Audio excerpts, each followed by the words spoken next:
శ్రీకాళహస్తీశ్వర ఆలయంలో సామాన్య భక్తులకు పెద్దపీట వేస్తూ పాలక మండలి పలు కీలక తీర్మానాలు చేసింది.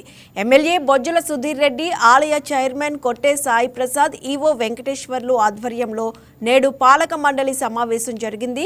ఈ సమావేశంలో 14 అంశాలను చర్చించి ఆమోదించారు. పేదలకు ఉపయోగకరంగా మొదటిసారి శ్రీకాళహస్తి నియోజకవర్గంలో నిరసిస్తూ వైట్ రేషన్ కార్డు కలిగిన ప్రతి ఒక్కరికి ప్రతి బుధవారం 100 రూపాయలతో సామూహిక రాహుకేతు పూజలు నిర్వహించేందుకు చర్యలు చేపట్టారు. అలాగే 500 రూపాయలు అంతరాలయ దర్శన టికెట్ కొన్న భక్తులకు ఉచితంగా లడ్డు, వడ ప్రసాదం పంపిణీ చేయాలని తీర్మానించారు. పెద్ద అంశం ఈరోజు మనం డిస్కస్ చేసిందంటే ఎప్పుడు ఎన్నెల్లు లేని విధంగా, చరిత్రలో ఎప్పుడు జరగని విధంగా ఒక సామాన్య భక్తుడికి రాహుకేతు పూజ ఎలా చేయాలనే దాని మీద ఒక ఆలోచన వచ్చి సామూహిక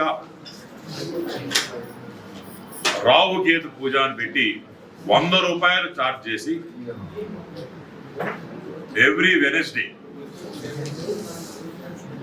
2000 మందికి ఎవరైతే వైట్ రేషన్ కార్డ్స్ ఉన్నాయో శ్రీకాళహస్తిలో ఉన్న అన్ని మండలాలు కావచ్చు, టౌన్ కావచ్చు, ఉన్న శ్రీకాళహస్తి కాన్స్టిట్యూన్సీ ఉన్న ఆధార్ కార్డు ఉన్న వారికి 100 రూపాయలకి రాహుకేతు పూజ అనేది కొత్తగా పెట్టుకున్నాం. ఇంకొకటి ఏంటంటే రాహుకేతు పూజలో సిల్వర్ పెట్టలేం కాబట్టి, ఎందుకంటే సిల్వర్ రేటు పెరిగిపోయినాయి.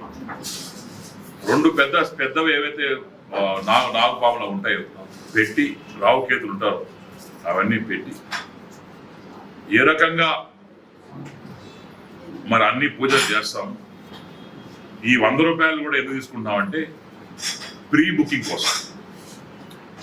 అంటే ఒక సామాన్య భక్తుడు ముందుగానే బుక్ చేసుకొని ఆన్లైన్లో కావచ్చు లేదా ఆఫ్లైన్లో కావచ్చు బుక్ చేసుకొని వెనస్డే రోజు పొద్దున టైమింగ్స్ అన్ని కూడా ఇక్కడ డిసైడ్ చేస్తాం. ఆ టైమింగ్స్ అనేది పెడతాం. దాంట్లో 2 స్లాట్లు పెడతాం. 500 స్లాట్లు పెడతాం. పొద్దున 1000 మంది, సాయంత్రం 1000 మంది దర్శనం చేసుకునేటట్టు అలానే మొత్తం కలిపి నెలలో 8000 మంది దర్శనం చేసుకునేటట్టు వైట్ కార్డు వాళ్ళు కూడా ఎవరైతే పేదవాళ్ళు ఉంటారు, నిరుపేదవాళ్ళు ఉంటారు, ఎస్సీ ఎస్టీలు ఉంటారు, ఎవరైతే ఉంటారో పేదవాళ్ళు ఉంటారు, అందరికి కూడా ఈ రాహుకేతు పూజ అందుబాటు రావడానికి కొత్తగా నిర్ణయం తీసుకుంది. ఏదైతే 5000 రూపాయలు రాహుకేతు పూజ ఉందో దాన్ని 6000 రూపాయలు పెంచడం జరిగింది. మిగతావన్నీ కూడా అలానే ఉంటాయి. 500 రూపాయలు రాహుకేతు పూజ రద్దు చేయడం జరిగింది.